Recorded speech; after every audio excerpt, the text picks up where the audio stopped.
Hello, welcome to the Week in Review. I am Mamadou Birch, and yes, to our regular viewers, you will observe that I'm sitting on the wrong seat. I'm sitting on the wrong side. Yes, I'm sitting in for Ali Darama today, but don't worry, I've got a very, very capable colleague warming my seat for me. Mr. Ansumane Eso-Nyasi. That's a good one. Thank you. Welcome to the Week in Review. So yes, our regular viewers will of course know the drill, but I'm going to tell you again anyway. For our benefit of perhaps those joining us for the first time, we take 9 or 10 stories. Normally we take 10, but today I've chosen 9 stories of the week, and we go into them into a bit more depth. Of course, we can never thoroughly exhaust all the possible talking points, but we'll try to pick out some of the salient talking points of these stories. In the past week, we had a groundbreaking, if you like, partnership that would everybody hopes that it will transform the remittances industry. And we also heard from the Minister of Basic and Secondary Education talking about cheating in schools, not just by students. You have teachers as well being complicit in it. Interesting there, we'll go into that. And we also had stories of tree planting and capacity building for journalists on climate change reporting. We had all of that during the week. But first, there was a tour of duty. The president started his Meet the Farmers tour. Used to be Meet the Farmers tour, sorry, they have Meet the People tour. We'll just take a clip here and hear from the president why he's doing it. It is very important for us to dialogue with them. Because of that, last year our dialogue, they wanted ambulances, they wanted tractors, they wanted milling machines. That's why today we are fulfilling that. So it is very important to dialogue. So the main objective is dialogue with the people. It's a constitutional requirement. At Bara, religious, traditional and political leaders and supporters welcome the president. Yes, there, Mr. Nyasi, Mr. Ansumane Eso-Nyasi, a constitutional requirement, isn't it? We've been reading it all over the place. And then, but you wonder, when it was put in our constitution, you wonder, those who put it in there, what exactly did they mean by that? I mean, what was the objective? What was the idea behind putting that? I wonder. So it's a constitutionally mandated Meet the People tour. And I want to believe, I mean, the whole idea behind, having this in the constitution is to provide a platform wherein the government, I mean, through the president, would be able to talk to the Gambian people and tell them, what government is doing, to help address whatever challenges the country is facing, but to also create a platform for Gambians to be able to interact directly with the head of state, tell them what their concerns are, what their problems are, especially within the communities, and also get to hear from him firsthand what he's doing or what he would do or what government in general would do to help address whatever problems they have. So this is a very important exercise, and I think so far it's been very, very interactive. Absolutely, and you realize that from Bara, of course, once he crossed the river, when he crossed with Kunta Kinte, you realize that, of course, the crowds, the thousands came out, to welcome him. That was quite interesting. Must have been encouraging to him. Absolutely. I mean, this is, like I said, an opportunity for them to also be able to interact directly with the president.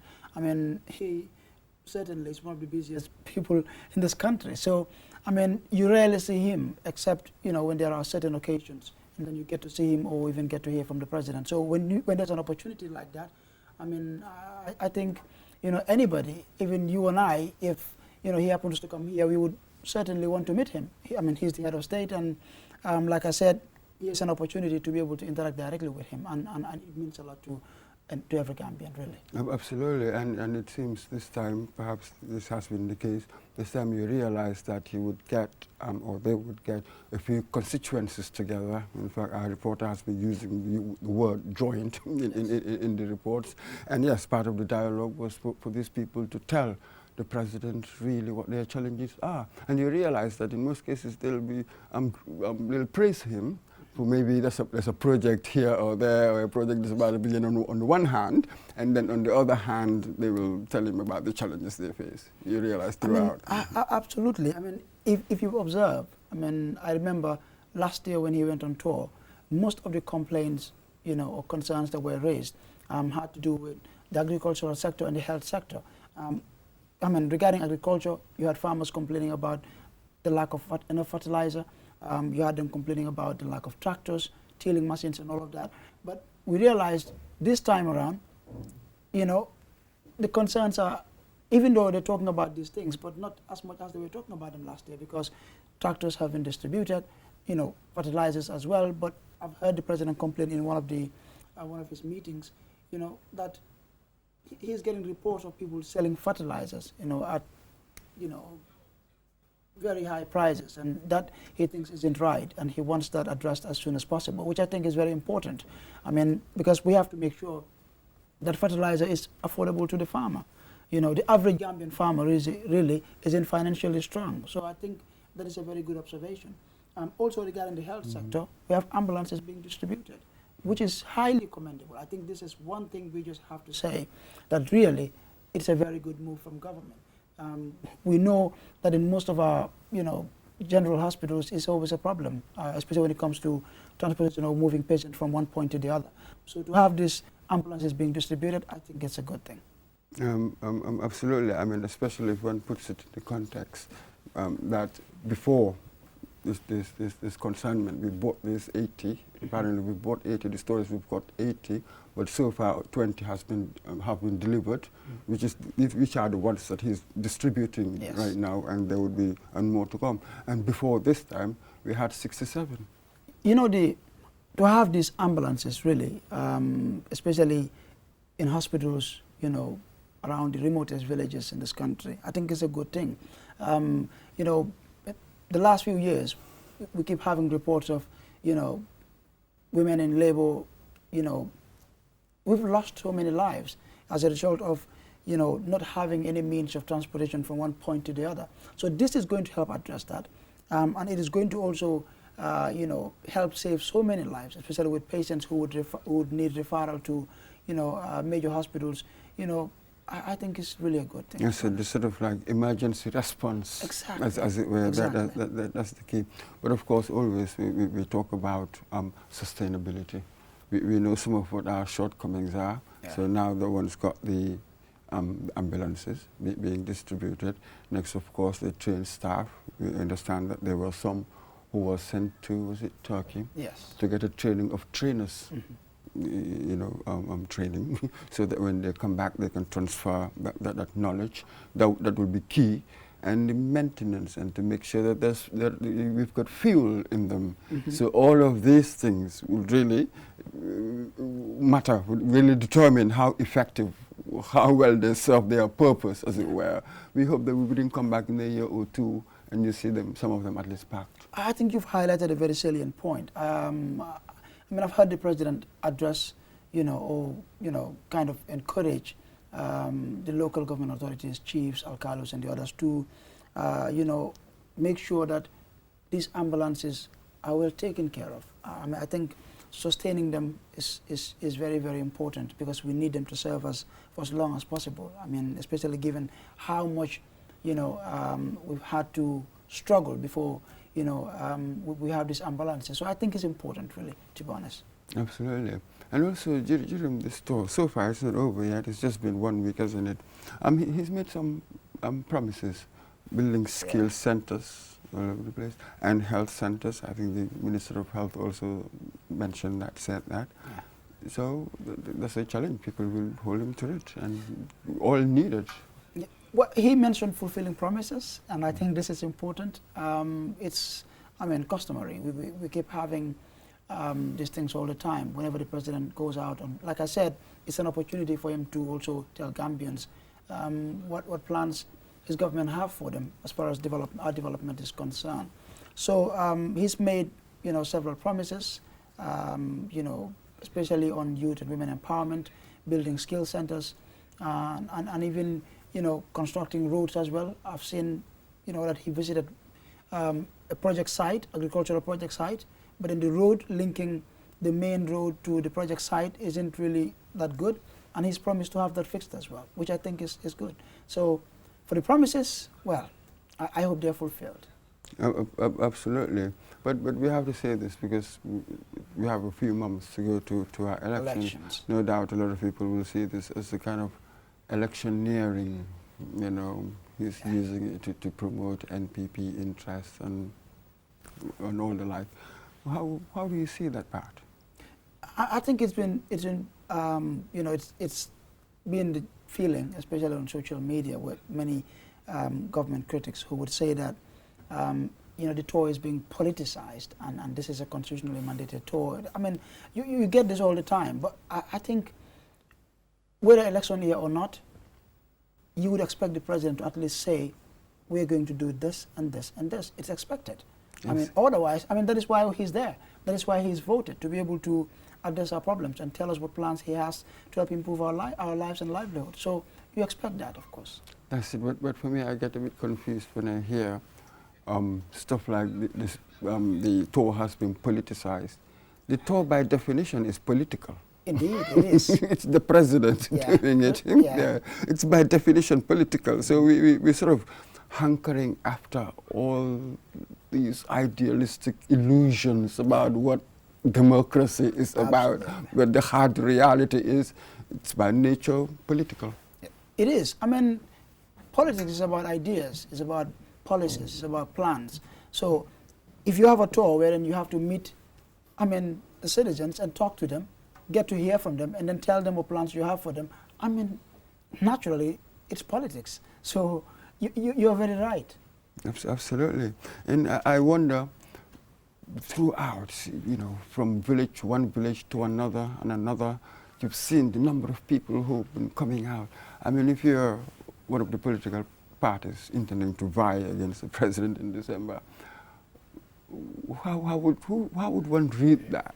The numbers that have been coming out to welcome him. What it shows is that at least, I mean, you have a good number of Gambians out there who appreciate, you know, the president and his administration and whatever work they're doing. Especially we've seen in the provinces where, I mean, you have large crowds coming out to welcome him, like in Basse, where our colleague, I mean, said it clearly. This has been the biggest crowd, you know, that the president has had. The mini stadium. At the mini stadium, where it was filled to capacity. So it shows that they appreciate whatever his government is doing as far as improving the lives and livelihoods of Gambians is concerned. So, of course, for the opposition, like I said, they're watching, and they would also, I mean, have, you know, things they were looking out for to be able to criticize or maybe counter some claims here and there. We're seeing all of that happen. But I've also noticed that we have, you know, people even within, you know, his entourage, you know, who would also give statements, and they would make certain statements that really, I think, for me, they are, you know, a bit out of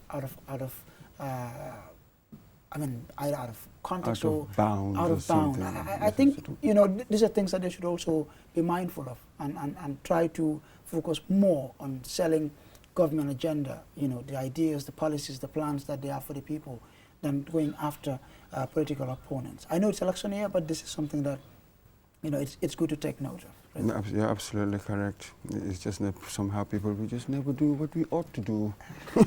So this is it now. How long this tour? I think the tour is about what, 17 days. There's a lot more to go. There's a lot more to go. All right. Thank you very much there, Asmane. So Nyasi, now to our next story. During the week, there was a major partnership between Q Money, which is a mobile money transfer service, the biggest in this country, and one of the biggest in the world, RIA, came into a partnership to transform really the remittances sector. Let's just take a look at the CEO telling us why they came together. You don't only have the option to go to a RIA agent, but you have now the option to sit in your room if you have the RIA app, which you can download on your mobile phone, whether it's Android or iPhone. You can just download it, and from the comfort of your office or your house, you can just send money to a friend or family in the Gambia from your bed, not going anywhere. Yes, Ansimana. That was quite interesting because we had to do the emceeing of the event, and then one couldn't really.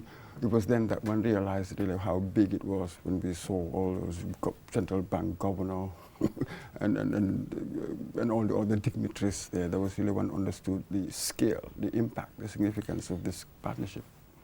I call it our report. I mean, I cover the event and you MC the event. So, but on a more serious note, I mean, if anything, this partnership between RIA and Q-Money, I think it goes a long way to cementing Q-Money's position as the leading mobile money agency in this country.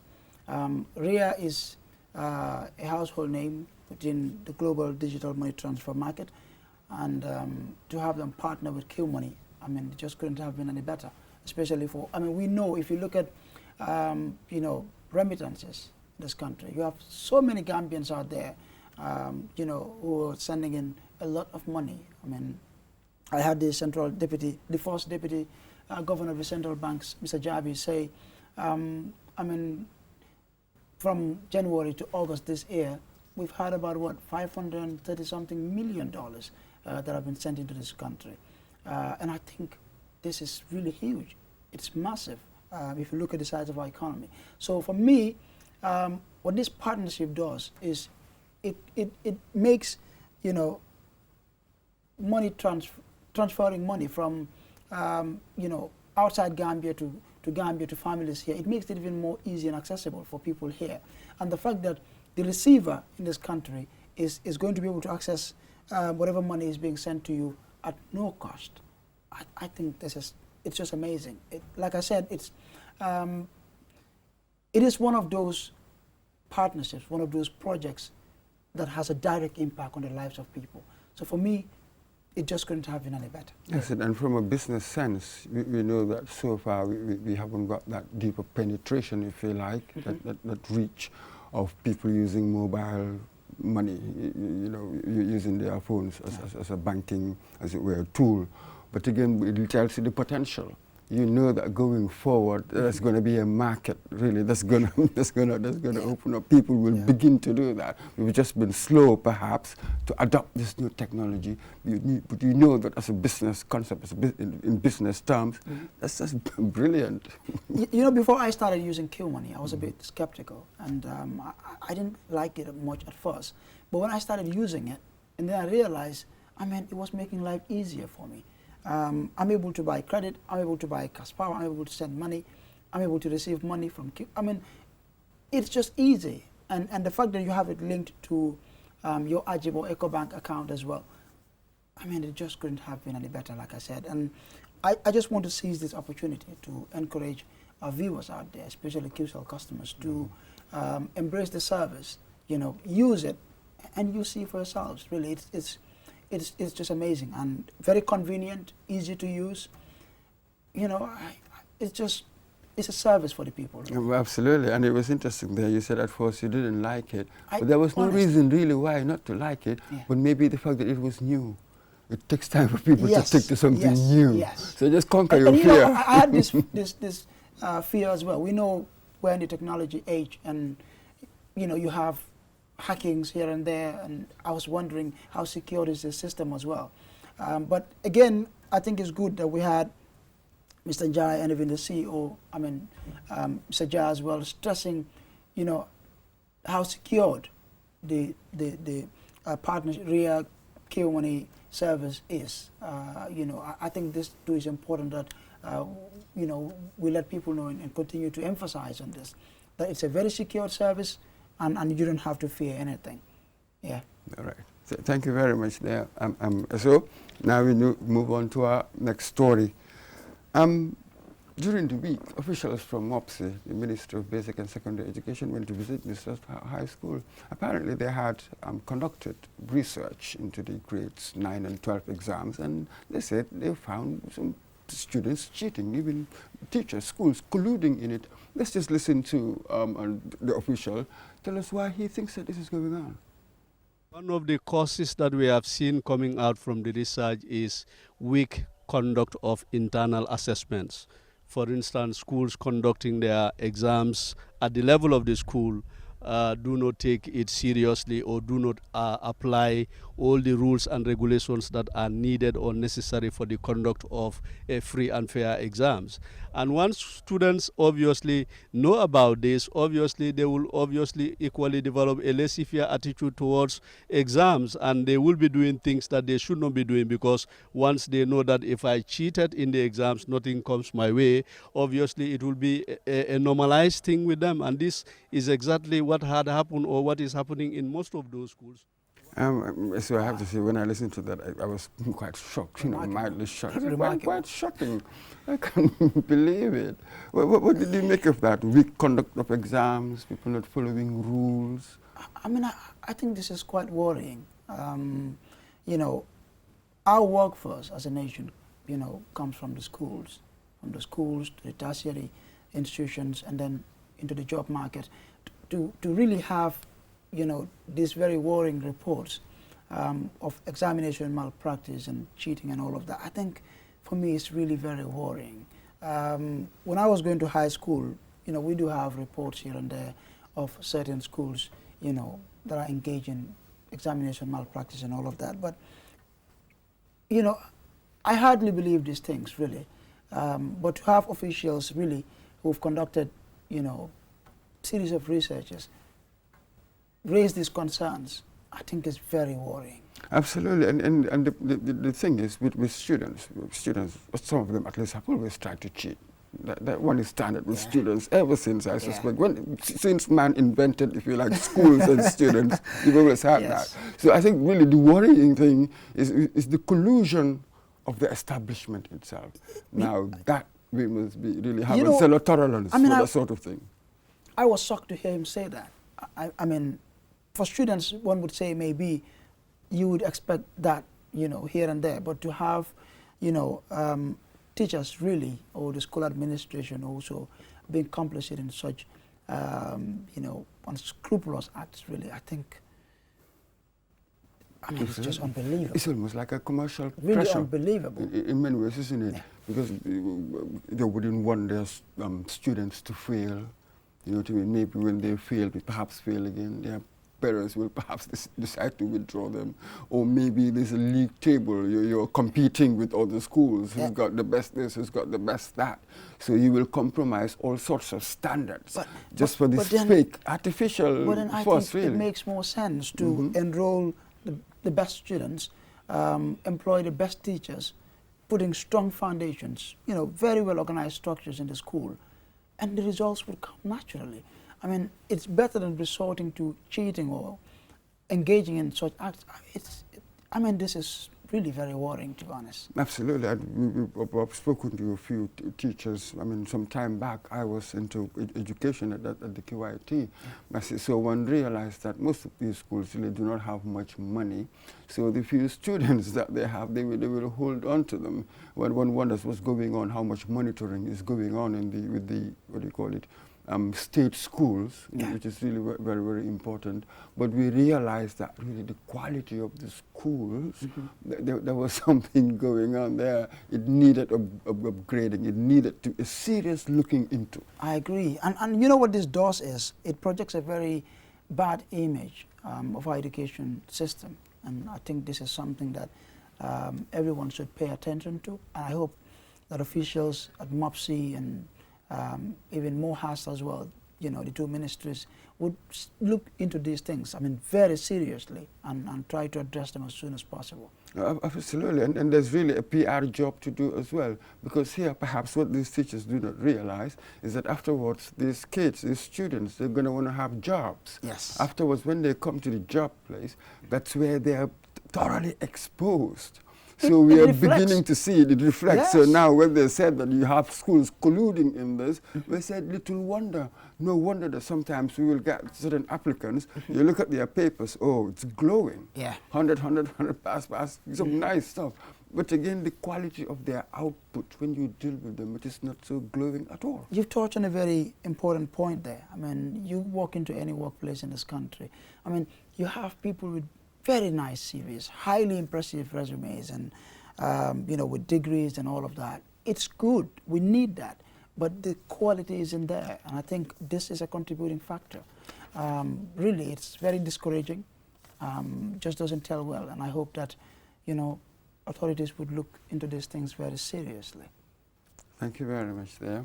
And so now we move on to our next story. Fisheries. We know that it contributes, well, it contributed at least in 2018, 6.2% to our GDP. But there are many challenges. Just take a look at this clip.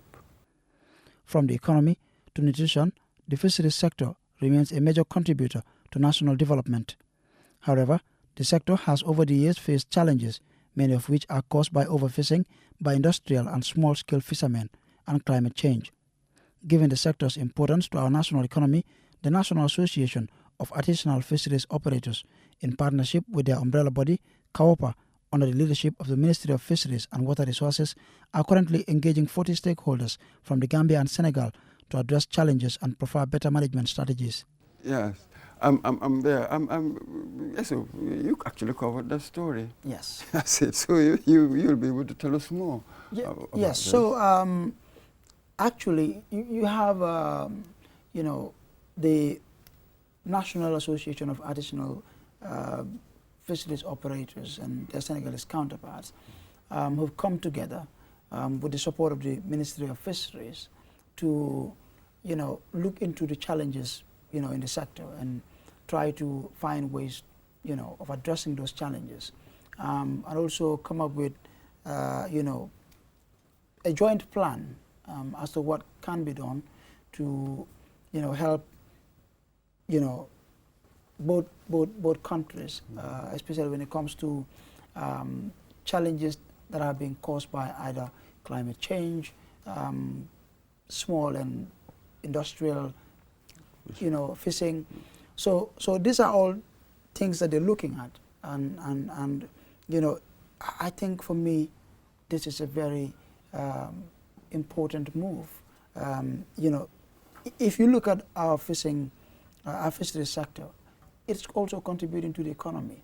It's contributing to employment creation and even nutrition as well. I mean, so many people, fish is like a staple food in this country. So I think this is important to look into the challenges and how to address them. But what I found impressive for me, really interesting in all of this, is that majority, you know, a good number of these people are women, you know, are women. And if you go to the riverside, mostly you find men there, all these boat and canoe owners are men. So to have women also, you know, having interest in this sector, I think is important. And I also found some young people there as well. And really, it's a very important, you know, meeting they're having. Yes, so this is it. Some people will say that, yes, 6.2%, but it is to a large degree undertapped. And we know what's been the problem over there. So we've seen many reports, of course. When you talk to the Ministry of Fisheries, they might have their own reports, that the notion of overfishing, illegal fishing, yes. We really do not have the resources to man, as it were, to protect our fish stock, really, to protect our zone, the high seas. So we know the shortcomings. So some might even argue that you may have all these plans and policies, but until you deal with these practical shortcomings, nothing. Actually, that is one of the reasons why they invited the Senegalese counterparts to see wherein it's possible to partner, you know, to help address some of these challenges. You know, they'll explore some of these opportunities. But you're very right, really. The challenges has always been there. We know in terms of resources, the ministry too has their own challenges. But again, most of these people that are in the sector are Gambians.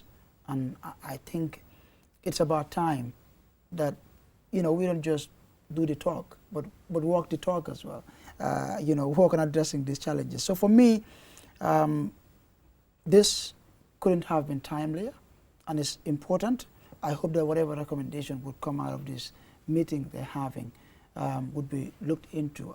I know it's difficult implementing some of these things, but at least an attempt is being made to look into the challenges and how to go about addressing them. So I hope that at the end of the day, something meaningful will come out of it. That's it, and really what matters to ordinary people is that when they go to the market, fish is available and it's affordable. Yeah. In the end, that will be, in many ways, the test of Sure. whether things are succeeding or not. Thank you very much there, Mr. Azumane Isu-Nyasi. Now to our next story. A children's foundation during the week gave donations to the Gambia Red Cross. Let's just listen to the founder of this foundation. She will tell us why. There is a need because there are vulnerable children, there are families that need support. And I decided to create this charitable foundation with the objectives of helping the underprivileged children and vulnerable children. Yes, she founded her charitable organization to help the underprivileged. I'm quite interesting, and given the nature of our economy, the nature of our society, we will rely for a long time on this sort of thing. As it happens, a lot of foundations, charitable foundations, are trying to see what they can do. She says there is a need. I say there is always a need. I mean, you're very right. I think it's a highly commendable gesture from her foundation and really the National Police Aid Charity UK as well. It's the Ibu Mala's Children Foundation. Yeah. So, I mean, we have so many underprivileged, children in this country, many of whom need support. And I think interventions like this one, are really worth commending. You're right. Women too would benefit from this, and even not just the children, their families as well, because once you're supporting them, taking care of their needs, it's reducing the burden on the family as well to provide for these kids. So I think it's important and really highly commendable. That's it, and when you think that medical supplies, and that's really one area that the deficit really within is just quite huge. Yeah, that matters. Just earlier we were, talking about the challenges within our health sector as well. So I think interventions like this one are very important. If you are being assisted, with anything that has to do with health,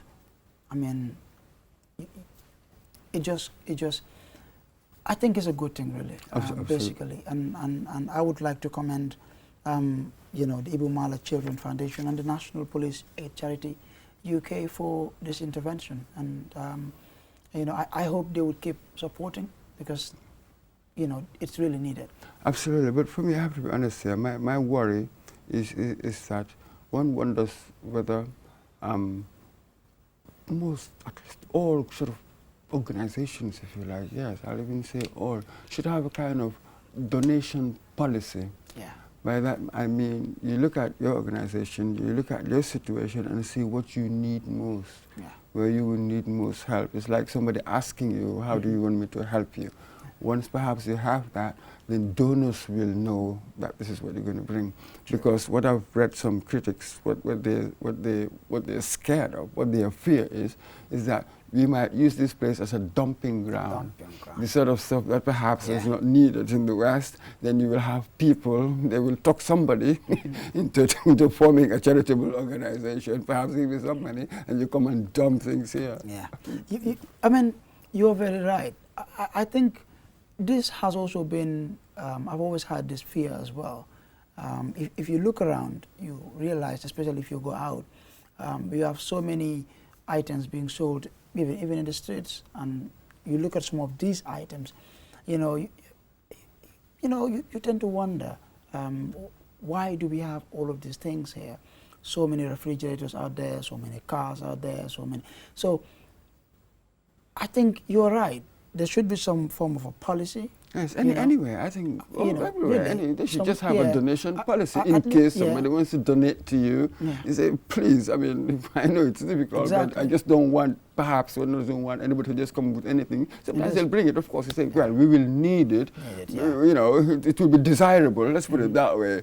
When I come with certain things, of course, anything can be desirable. So in all likelihood, you'll just accept. Whereas when you have a donations policy, then that makes a huge difference. If it doesn't accord with your policy, you say no. No.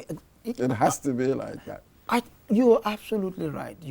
I think this would also help, you know, in addressing, you know, we have also people who always point out challenges, you know, even when it comes to, look, if you go online, almost every day you would come across someone needing help, you know, either for overseas medical treatment, you know, for shelter or anything. But it takes a lot of time before you get to see someone who would come to help. So I think once you have some form of a policy, you know, it is going to help, because if I know that what you need is medical help or maybe shelter or food or something, it's easier for me to help you. If it's not in line with what I do or what I have at my disposal at a point, then... Absolutely. Yeah. So you can identify and prioritize. Exactly. So that you wouldn't open yourself up to just accepting whatever is given, because whatever is proposed, one can imagine in what ways it could be desirable. So you will never say no to anything. This is the danger without a policy. You will never say no to anything. Yes. And sometimes one needs to say no, really. You're right. Thank you very much there, Mr. Isonyasi.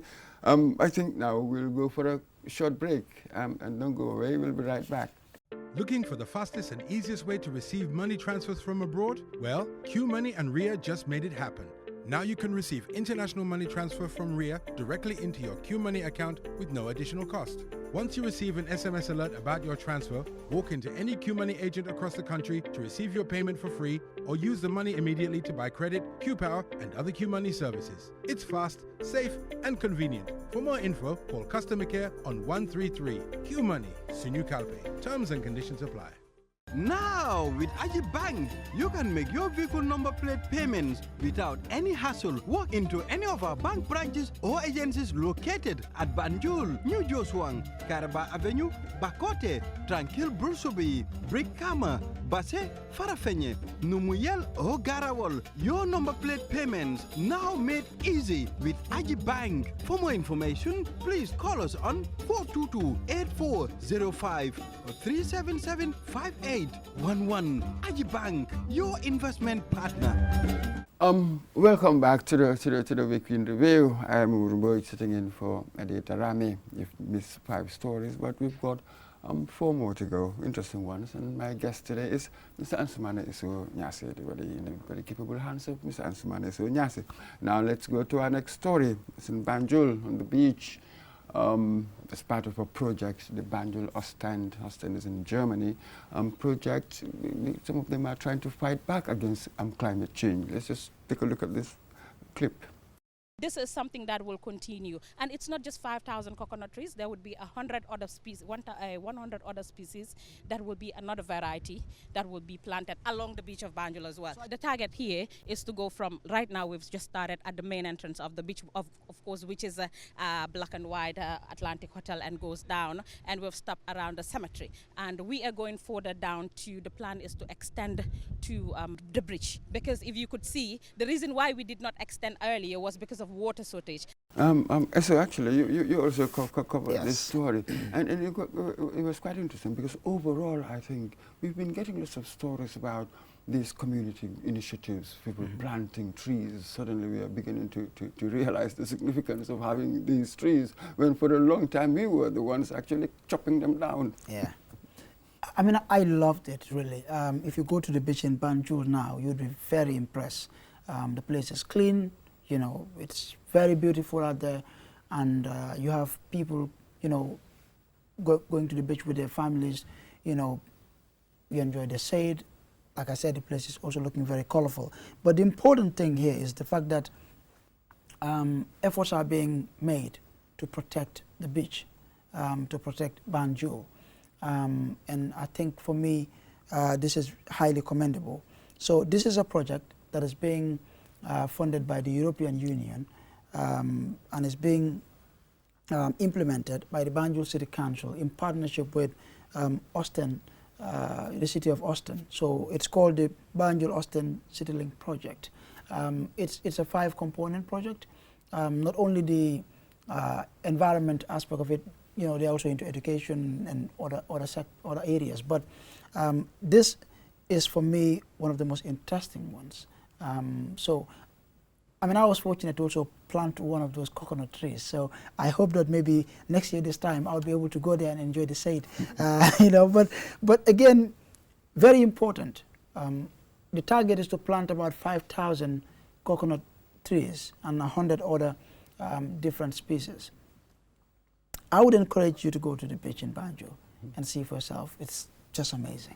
Absolutely. Well, for us, when we were kids, we were used to seeing lots of coconut trees on the beach. Yeah. It's very beautiful. It was just afterwards that something beautiful. happened. But there's something else as well, because we know that planting trees would sort of prevent erosion and that sort of thing. It is sort of like the difference is really that part of it is safety, the security bits as well that it will provide. And when it comes to windstorms and stuff, they also can break, as it were. They still make themselves as breakers. Right. And that's... You're right. I spoke to the project manager and he mentioned all of these things. In fact, he showed me one of the roads, to the beach, which was seriously eroded back then. But you can see that the place is filled up now, and it looks really good.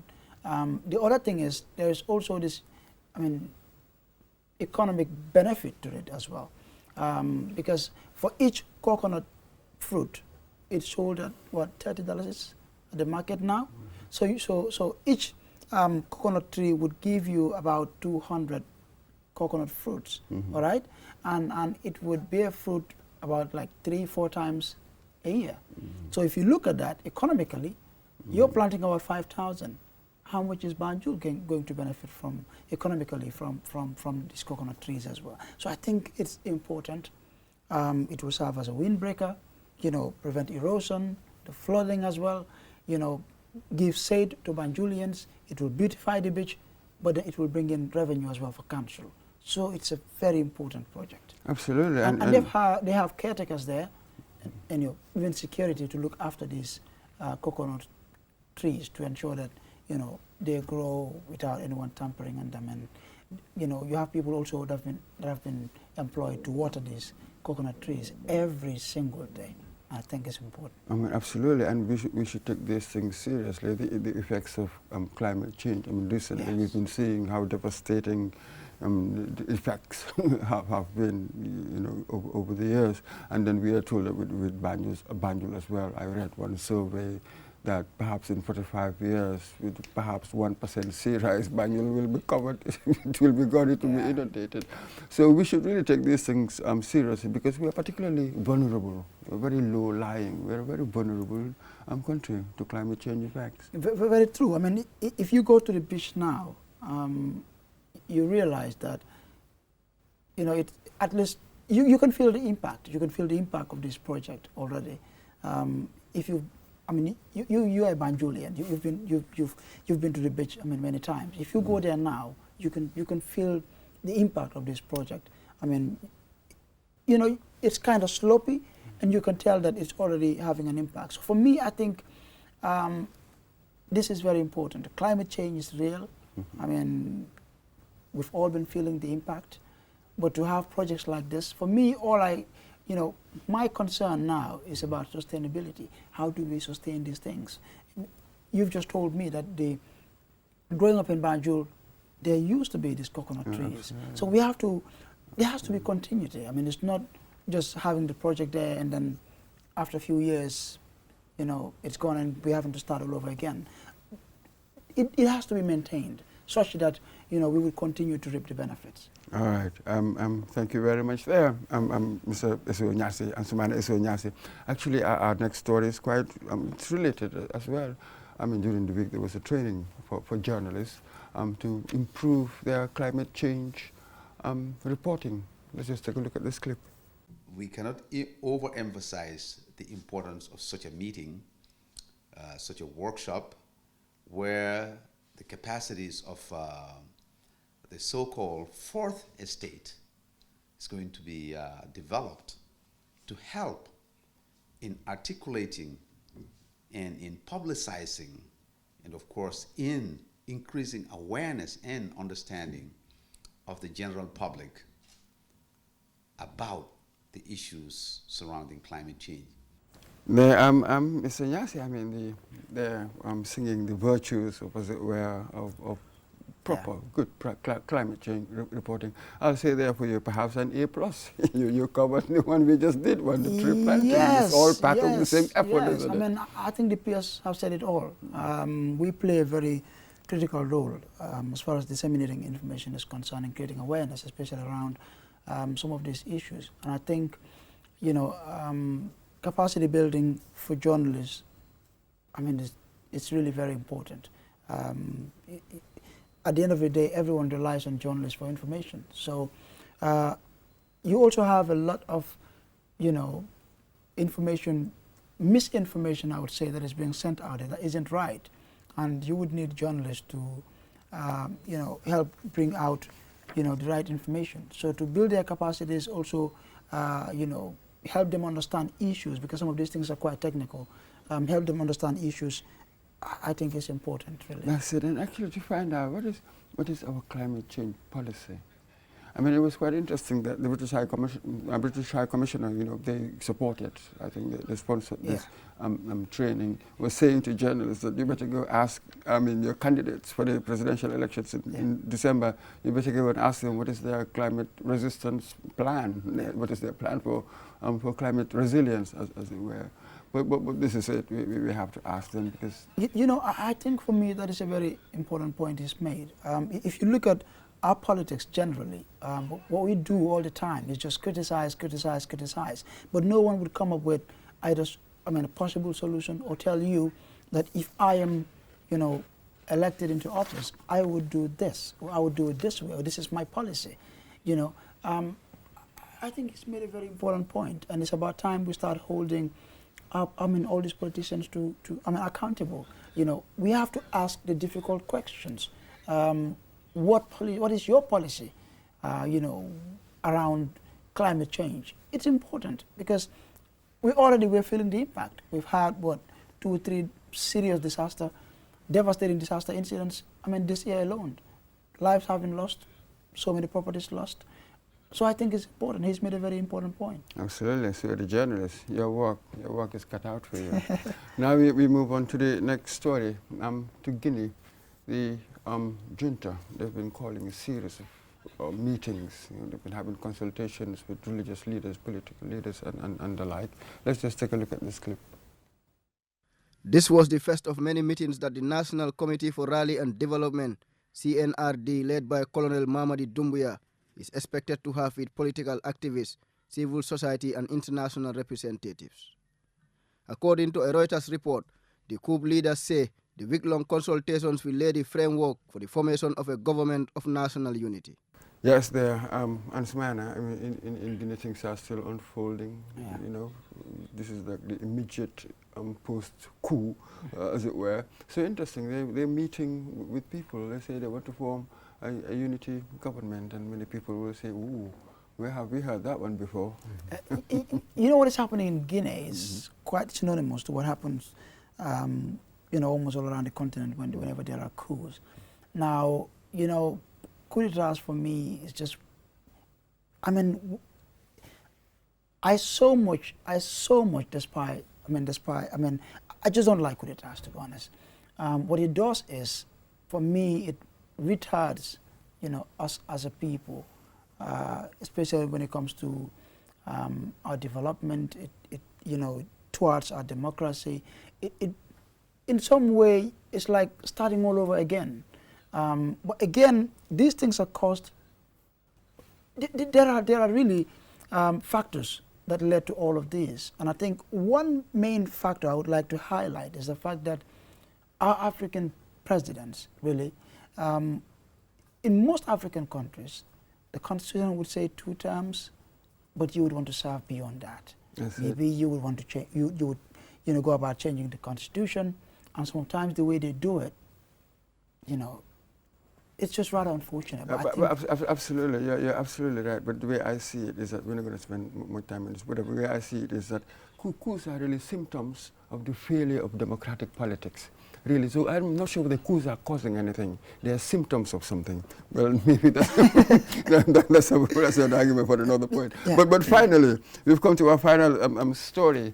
I mean, Fortune, the champions, Division 1 champions, Fortune FC. Well, their first leg. This is their preliminary leg for the CAF championships. So the first leg, they met an Algerian team, and they win for the second leg. We'll see why they're so confident going into the second leg. Bully Drame, another substitute, had orchestrated a fine run on the right before laying a pass for Barry to score, sealing the victory. After a spectacular display by the Gambian champions in the first leg, they will be optimistic of progressing to the next stage. The two sides face off again on Sunday night in Sétif to determine the tie. Yes, they thumped them 3-0 in the first leg. Yes, admittedly, we were playing at home. But confidence all around. What do you feel? I call them the Leicester City of Gambia. I mean, from the third division, the following season they were in the second division, and then straight to the first division. They won the league in the first year. I mean, they're just breaking all barriers. I mean, for me, I think this is one team we have to support. No Gambian team have managed, what Fortune has managed to do.